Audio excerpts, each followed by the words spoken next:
하나님 말씀은 요한일서 4장 7절부터 12절까지 신약성경 391페이지 요한일서 4장 7절부터 우리 하나님 말씀 받도록 하겠습니다. 사랑하는 자들아, 우리가 서로 사랑하자. 사랑은 하나님께 속한 것이니 사랑하는 자마다 하나님께로 나서 하나님을 알고 사랑하지 아니하는 자는 하나님을 알지 못하나니 이는 하나님은 사랑이심이라. 하나님의 사랑이 우리에게 이렇게 나타난 바 되었으니 하나님이 자기의 독생자를 세상에 보내심은 저로 말미암아 우리를 살리려 하심이니라. 사랑은 여기 있으니 우리가 하나님을 사랑한 것이 아니요 오직 하나님이 우리를 사랑하사 우리 죄를 위하여 화목제로 그 아들을 보내셨음이니라. 사랑하는 자들아, 하나님이 이같이 우리를 사랑하셨은즉 우리도 서로 사랑하는 것이 마땅하도다. 어느 때나 하나님을 본 사람이 없으되 만일 우리가 서로 사랑하면 하나님이 우리 안에 거하시고 그의 사랑이 우리 안에 온전히 이루느니라. 아멘. 오직 예수님밖에 없습니다. 우리 옆에 있는 분과 인사하겠습니다. 세상이 아름다운 것은 당신이 아름답기 때문입니다.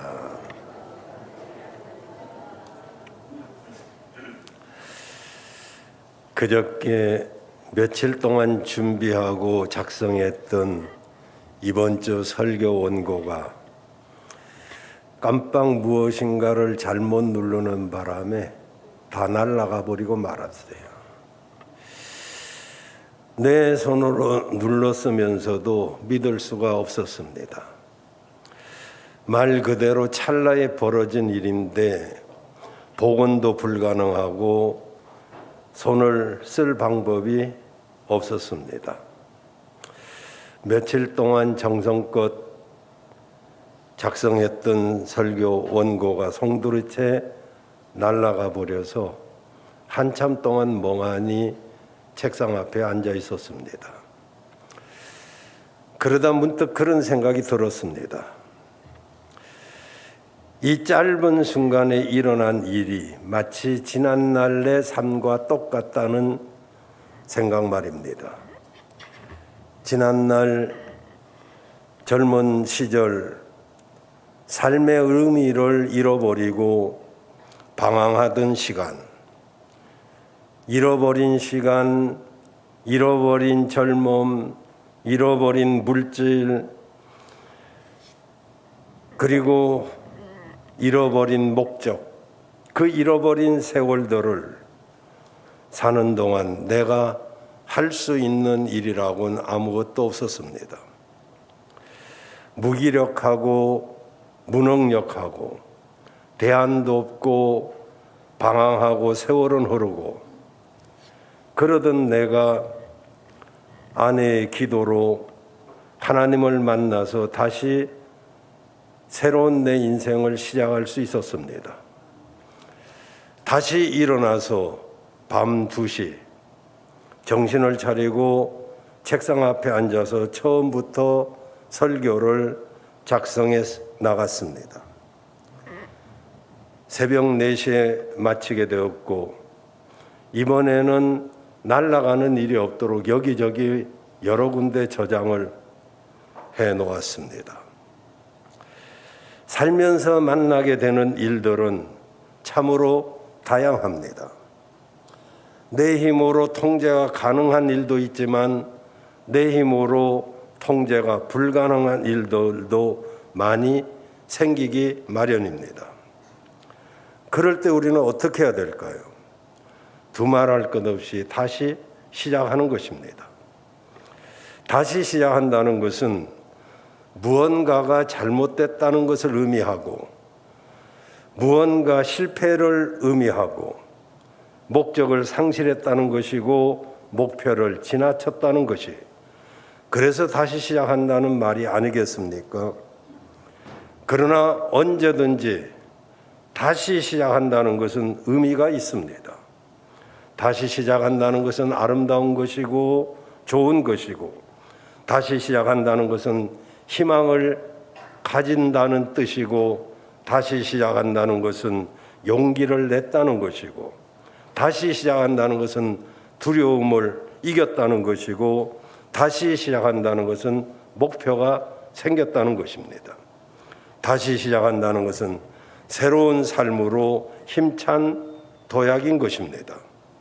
다시 시작한다는 것은 어제의 힘든 일을 잊어버리고 오늘의 새로움을 느끼며 내일을 희망하는 것, 그렇게 지금 시작하는 것입니다.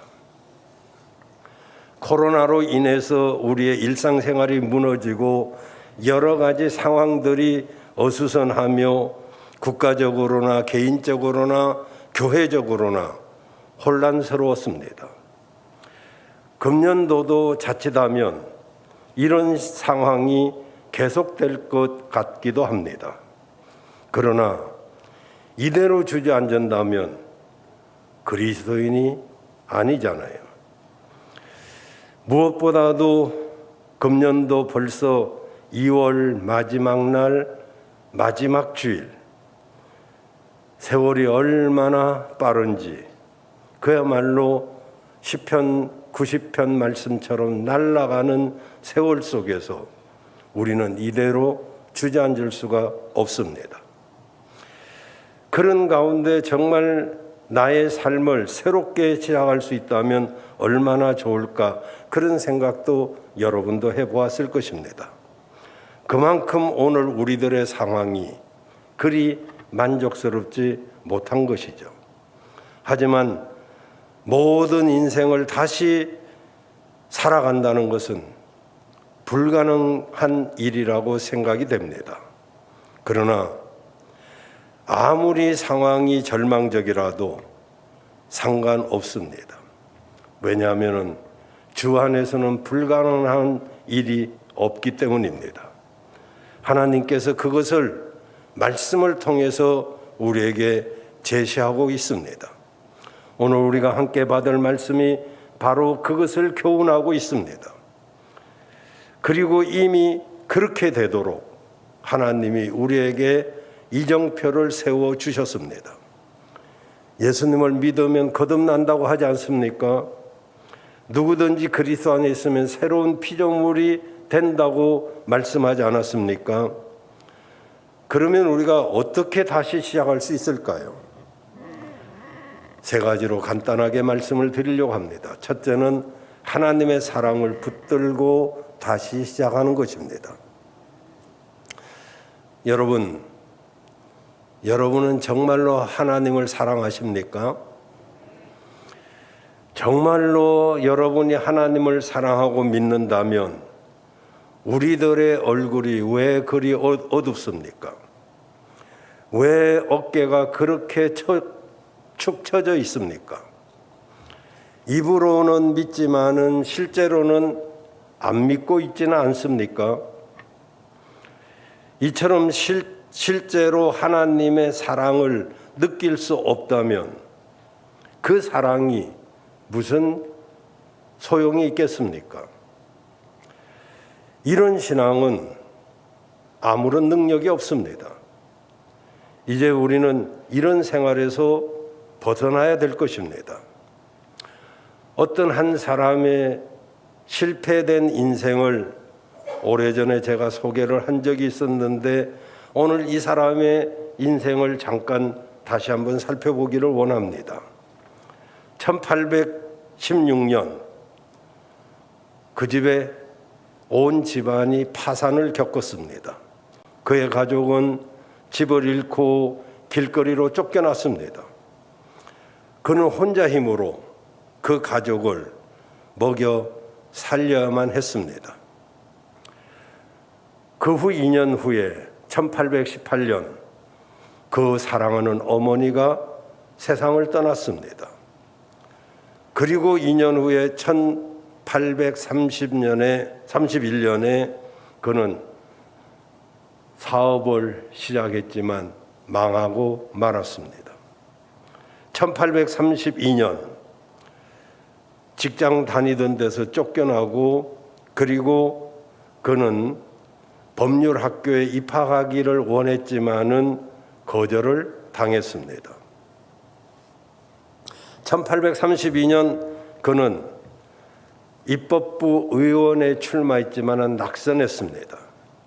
1833년 다시 빚을 얻어서 사업을 시작했지만 또 실패했습니다. 친구에게 빌린 돈으로 사업을 했지만 실패하고 말아서 그는 그 후에 17년간 이 빚을 갚느라고 죽을 뻔했습니다. 1834년 그는 입법부 의원으로 피선이 되었지만은 그 해에 약혼녀가 죽어버렸습니다. 마음에 큰 상처를 입었습니다. 그 후 1년 후에 1835년 이 상처를 이기려고 결혼하고 나서 2명의 자녀를 낳았지만 질병으로 모두 죽었습니다. 어떻게 살 수 있었을까요? 정말 상실감에 그의 인생은 무너지고 말았을 것입니다. 그러지만 그는 이제 1836년 바로 이듬해 견딜 수 없어서 신경쇠약으로 정신병원에 6개월이나 입원을 하게 되었습니다. 1838년 2년 후에 주의원 출마했지만은 또 떨어졌습니다. 1840년 또 선거에 나섰지만은 떨어졌습니다. 1843년 하원 의원에 출마했지만 또 떨어졌습니다. 1846년 하원 의원에 출마해서 힘겹게 당선을 했습니다. 그러나 4년 후에 1846년 또다시 하원 의원에 출마했지만은 떨어졌습니다.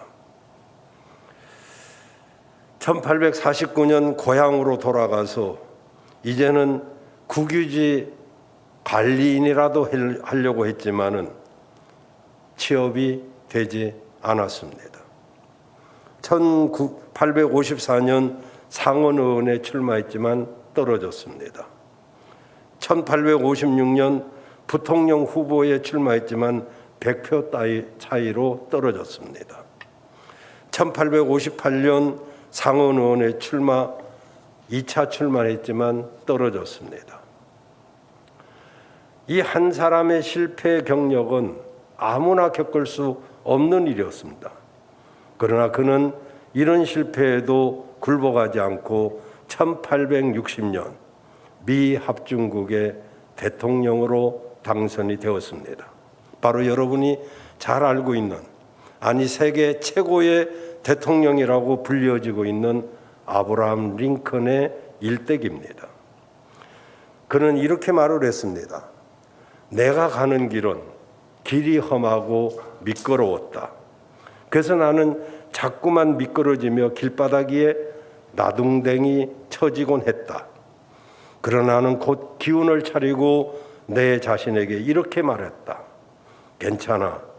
길이 미끄럽긴 하지만 낭떠러지는 아니야. 다시 시작하면 돼.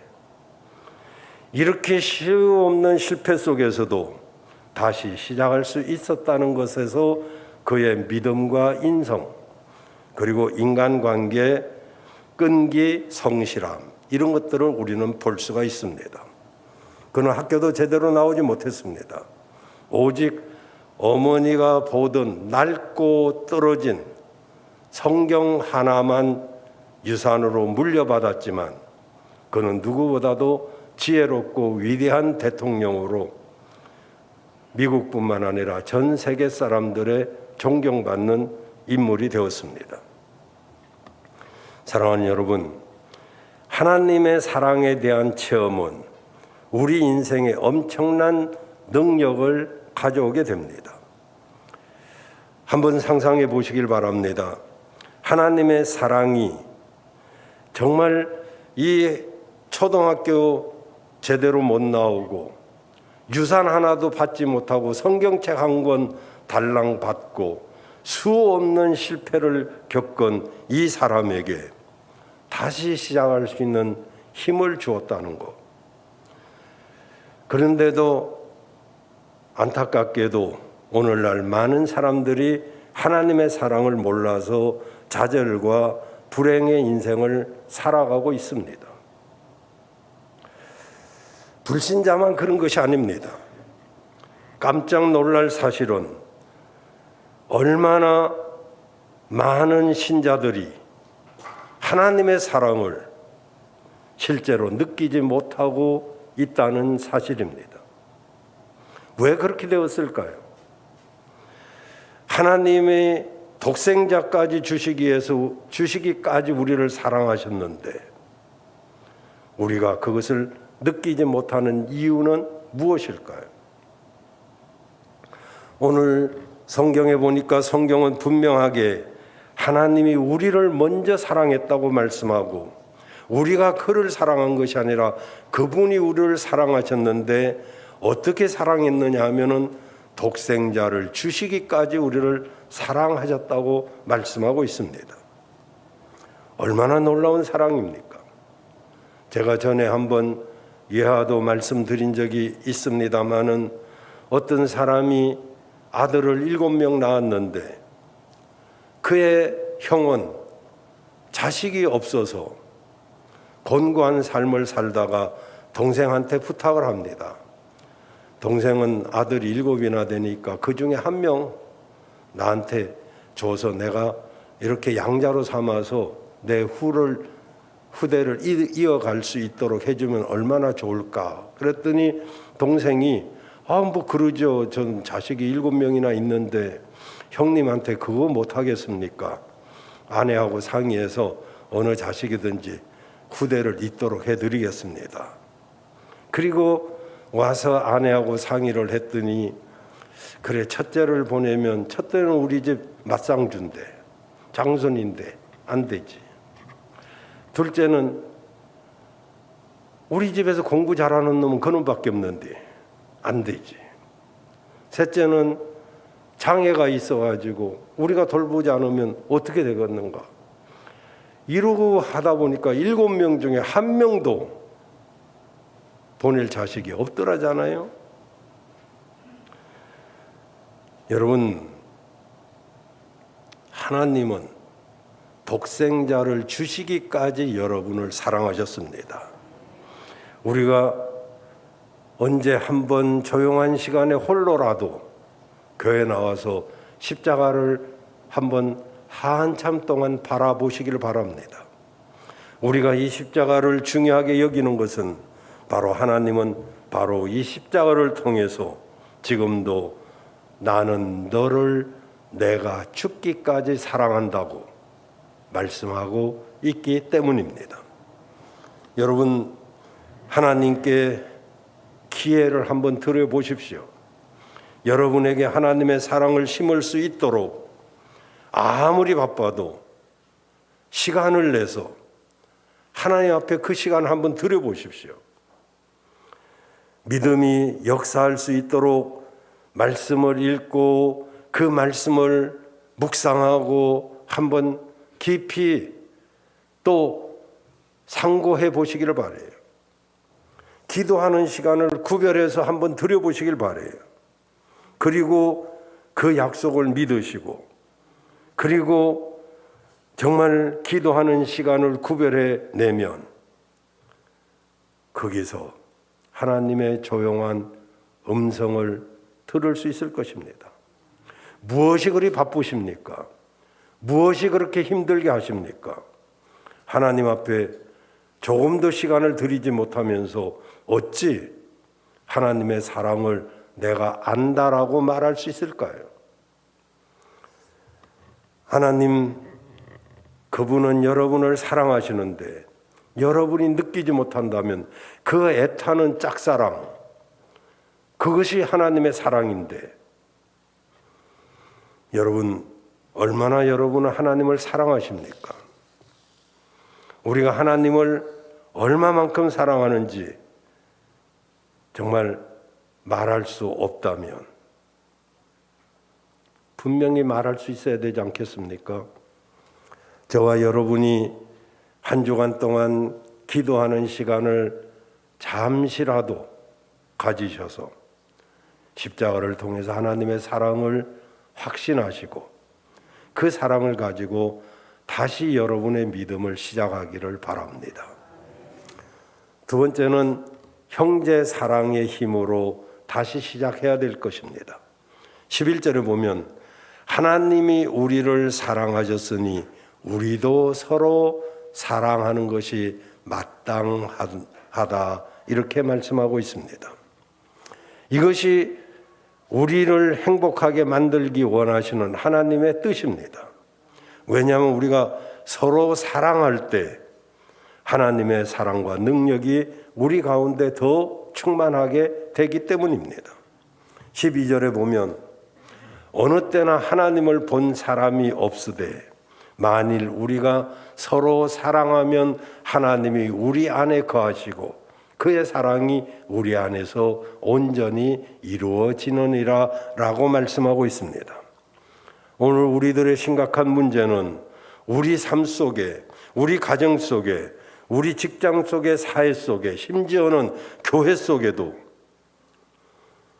사랑보다는 미움이 더 많이 역사하고 있다는 사실입니다. 하나님은 우리가 서로 사랑하기를 원하십니다. 어느 사람이든지 사랑할 수 있도록 하는 것이 하나님의 사랑입니다. 그러나 악한 영들은 우리가 서로 미워하고 시기하도록 만듭니다. 미워하는 일은 전부 마귀가 하는 일입니다. 그런데 참 이상한 것은 사랑하고 미워하는 일이 분명하고 객관적인 원칙이 없다는 것이죠. 어떤 사람은 미워할 만한 것이 많은데도 정이 가고 어떤 사람은 사랑할 것이 많은데도 미워하고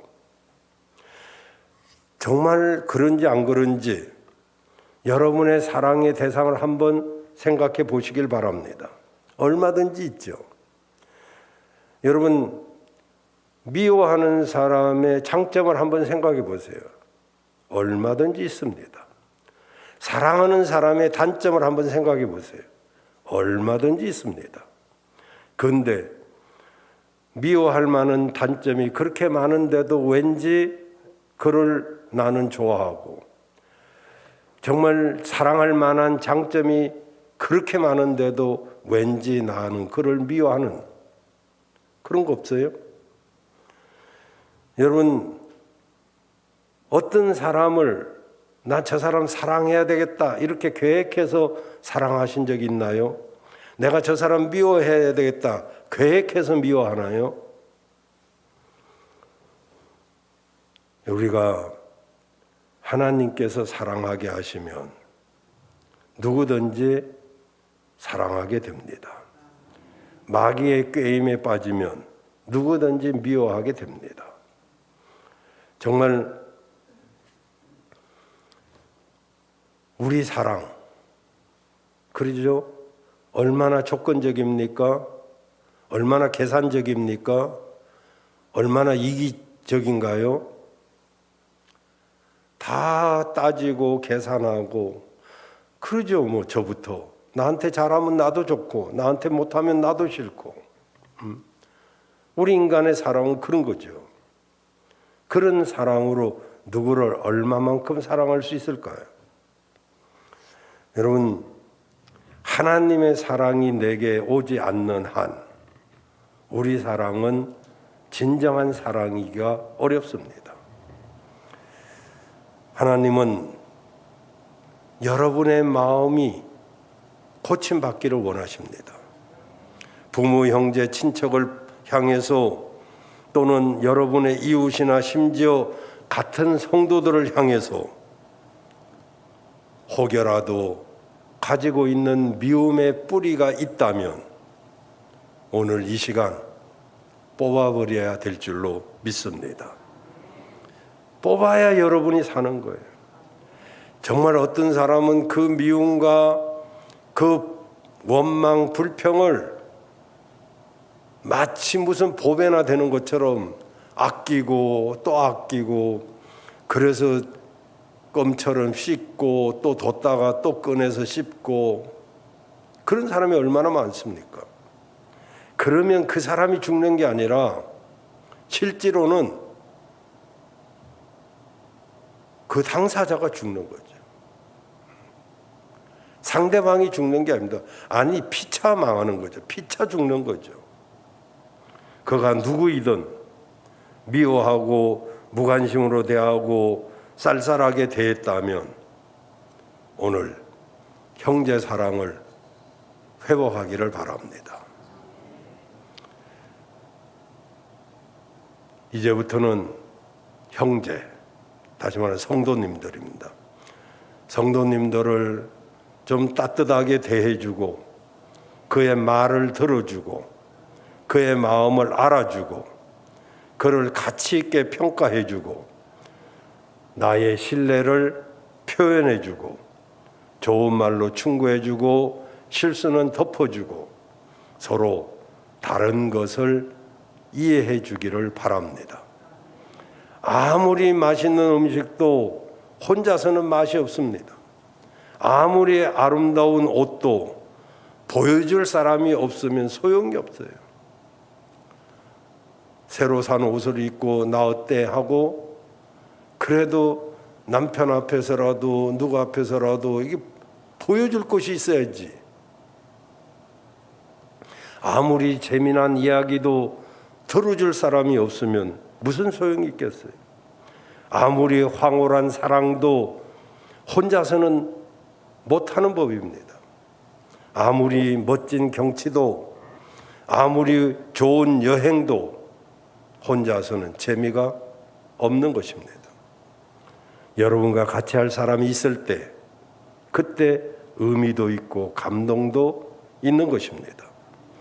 지금 여러분과 인생길을 함께하는 사람이 있다면 그가 친구이든 또는 성도이든 아니면 배우자이든 더 깊이 더 많이 사랑하기를 바랍니다.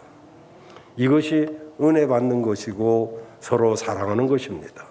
이것이 우리가 건강하고 행복한 삶을 살게 되는 비결인 것입니다. 마지막 세 번째로는 나를 바로 사랑하며 다시 시작하기를 바랍니다. 왜 바로라는 말을 넣느냐 하면은 안 그래도 자기 사랑이에요. 그건 이기적인 사랑. 여러분, 사랑의 힘 중에서 빠뜨릴 수 없는 것이 자신을 진정으로 바르게 사랑하는 것입니다. 이건 이기적인 사랑과 다른 이야기입니다. 여러분을 진심으로 그리고 바르게 사랑하는 것이죠. 이것은 정말 이기적인 사랑과는 다릅니다. 여러분은 참으로 여러분 자신을 바르게 사랑하고 있나요? 많은 사람이 자신을 사랑하는 것 같으면서도 사실은 자기를 파괴하고 있는 사람들이 많이 있습니다. 사랑하면서도 진정한 사랑의 방법을 모르기 때문에 그래요. 예를 들면 충동대로 사는 거죠. 많은 사람이 아무렇게나 말하고 아무렇게나 행동할 때가 많습니다. 나는 잘한다고 생각하지만, 그러나 여러분 냉정하게 한번 생각해 보세요. 우리가 왜 인간관계를 파괴합니까? 막 하는 말, 그리고 확 하는 태도, 욱 하는 성질, 막, 확, 욱. 이게 관계를 파괴시키는 거잖아요. 이거 다 우리한테 있잖아요.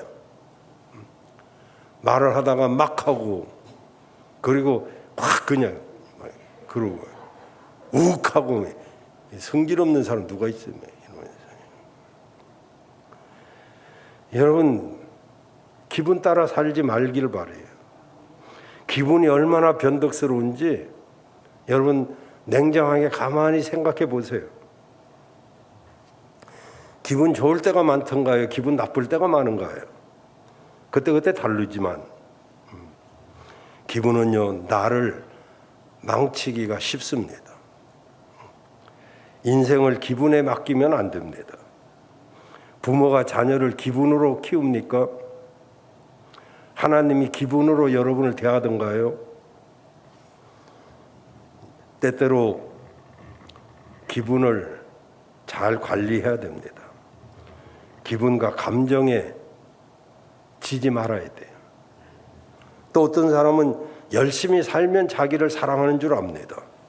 그러나 그렇지 않습니다. 하나님께서는 때때로 나를 위하여 절제도 요구하십니다.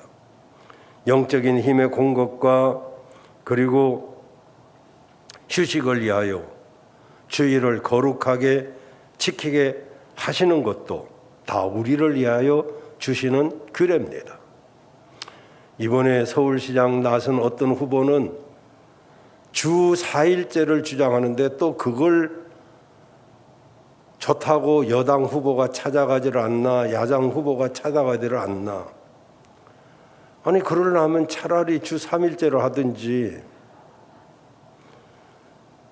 여러분, 우리는 6일 동안 열심히 일하고 하루를 안식하는 것이 하나님의 법칙이에요. 이왕 주 5일제가 되었으면 5일 열심히 일하고 하루는 자기를 위해서 휴식하고 하루는 주님을 위해서 드리고, 뭐 주 5일제도 좋지. 그렇지만 주 4일제로 어떻게 하자는 겁니까? 열심히 산다고만 되는 것이 아니고요. 때로는 아픈 충고도 귀담아 듣는 것이 자기를 사랑하는 것입니다. 듣기 좋은 이야기만 좋아하면 필경 망합니다. 왜 임금들이 망합니까? 주변의 간신들이 듣기 좋은 소리만 하기 때문에 그래서 망하는 거죠. 우리도 주변에 좀 잔소리하는 사람, 나무라는 사람이 있다는 거 감사해야 됩니다. 어느 날 잔소리하는 사람이 내 곁에 없어요. 어느 날 충고해 주는 사람이 내 곁에 없어요. 그러면 자유롭습니까? 불행한 것입니다. 그런가 하면 자기 학대로 또 살아가는 사람도 있습니다. 열등감, 좌절감에 사로잡혀서 자기를 학대하면서 사는 사람도 있어요. 불행을 나름 즐기는 사람도 있습니다. 자신이 비극의 주인공인 양 그렇게 남들이 바라봐주고 자기가 그렇게 자기를 생각하는 것을 즐기는 사람도 있더란 말이죠. 이런 사람은 하나님 앞에 회개해야 됩니다. 마틴 루터가 종교개혁을 하면서 얼마나 압박이 많고 핍박이 많은지 그만 좌절하고 내가 무엇 할 수 있다고 그러면서 머리를 싸매고 방에서 나오질 않습니다. 그걸 본 그 아내가 얼마나 마음이 아픈지 다음 날이 밝아왔는데 마틴 루터의 아내가 하얀 소복을 입고 루터의 방을 들어왔습니다. 그것을 본 루터가 깜짝 놀라서 아니 웬일이요? 누가 죽었어요? 그랬더니 마틴 루터의 아내가 말했죠. 간밤에 하나님이 죽었습니다. 루터가 아니 그 말 같지도 않은 소리 하나님이 죽다니 당신 어떻게 된 거 아니요? 그랬더니 루터의 아내가 이렇게 말했어요. 하나님이 죽지 않았다면 왜 당신이 그렇게 풀이 죽어가지고 낙심해서 방구석에 처박혀 있는 거예요? 이건 반드시 하나님이 죽었기 때문이지. 이 말에 루터가 충격을 받고 그래 하나님은 살아계시지. 그리고 다시 일어나서 다시 시작함으로써 종교개혁을 완성시켰던 것입니다. 여러분, 여러분의 하나님은 죽었습니까? 살았습니까? 왜 꿈이 그렇게 있다 없다 합니까? 왜 그렇게 좋았다 싫었다 그렇게 굴곡이 심하십니까? 하나님은 여러분을 사랑하시고 여러분을 크게 여기시는데 왜 여러분은 스스로를 그렇게 작게 생각하십니까? 하나님은 나를 위해서 독생자 예수님을 보내주시고 그리고 나를 위해서 큰 어마어마한 값을 치렀는데 왜 나는 가치 없이 내 삶을 그럭저럭 보낼 이유가 어디 있습니까? 저는 늘 그런 이야기를 하죠. 어떤 물건이든지 이 물건에 치러진 값이 이 물건의 가치를 정하는 것이라고. 저는 40살이 되도록 그럭저럭 살았습니다마는 하나님이 나를 위해서 어마어마한 값을 지불하고 나를 사셨다는 것을 깨닫고 나서 내가 가치 있는 삶을 살아야 되겠다. 그런 생각을 했습니다. 여러분, 이제부터는 여러분 자신을 진심으로 바르게 사랑하시길 바랍니다. 저는 간혹 그렇게 생각합니다. 구체적으로 간혹 내 자신에게 선물을 주기도 합니다. 잘했다. 오늘은 선물 줄게. 책 하나 사봐. 그리고 책도 사주고 또 어떤 때는 너 운동도 열심히 하니까 신발도 하나 사주고 마누라가 사줘도 되겠지만은 내가 삽니다. 그 장갑도 내가 삽니다. 잘했을 때만 사요. 또 대나가나 사는 건 아니고. 날씨가 좋은 날에는 자연을 보러 나가든지 하루에 3번씩 한번 크게 웃어본다든지 아니면 주위의 모든 사람을 내게 보내주셨으니까 그들과 함께 교제를 해본다든지 아니면 나만을 위한 시간을 1시간이라도 가져본다든지 아니면 멋진 여행을 한번 계획해 본다든지 또는 내일은 오늘보다 무엇이 나은지를 깊이 한번 생각해 본다든지 이렇게 자기를 위해서 자기 사랑을 표현하는 법을 우리가 한번 생각해 볼 필요 있습니다. 오늘 새벽에 제가 기도하면서 생각한 기적이 있었어요. 여러분 웃을지 몰라도 새벽에 기도하다가 내가 기적의 주인공이구나 이걸 느꼈어요. 뭔 일이냐 하면은 첫째 내가 볼 수 있다는 거. 여러분 이거 감사 안 합니까? 눈 벌어 봐야 알겠습니까? 내가 볼 수 있다는 게 기적이더라고요. 두 번째는 내가 들을 수 있다는 게 기적이에요. 아내가 식사하세요, 사랑해요 이런 소리 들을 수 있다는 게 기적 아닙니까? 내가 먹을 수 있다는 거 기적이죠. 내가 느낄 수 있다는 거, 내가 웃을 수 있다는 거, 내게 가족이 있다는 거, 내가 하나님의 자녀라는 거, 내가 감사할 수 있다는 거, 기도할 수 있다는 거, 이게 기적이더라고요. 내가 섬길 수 있는 교회가 있고 성도님들이 계시다는 거, 이게 기적이더라고요. 하나님 믿는 기적은요, 무슨 안전병이가 일어나고 중풍병자가 낫고 이것만 기적이 아니라 우리 볼 수 있고 들을 수 있고 말할 수 있고 느낄 수 있고 감사할 수 있고 기도할 수 있고 그리고 가족이 있고 내가 하나님의 자녀 천국의 상속자가 됐다는 거 기적 아닙니까? 여러분을 사랑하시길 바랍니다. 말씀 마치겠습니다. 여러분 하나님의 사랑으로 다시 시작하기를 바라고 형제의 사랑을 힘입어서 사랑하기를 다시 시작하기를 바라고 여러분 자신을 바르게 사랑해서 다시 시작하여 다시 한번 도약하는 여러분들 되시길 바랍니다.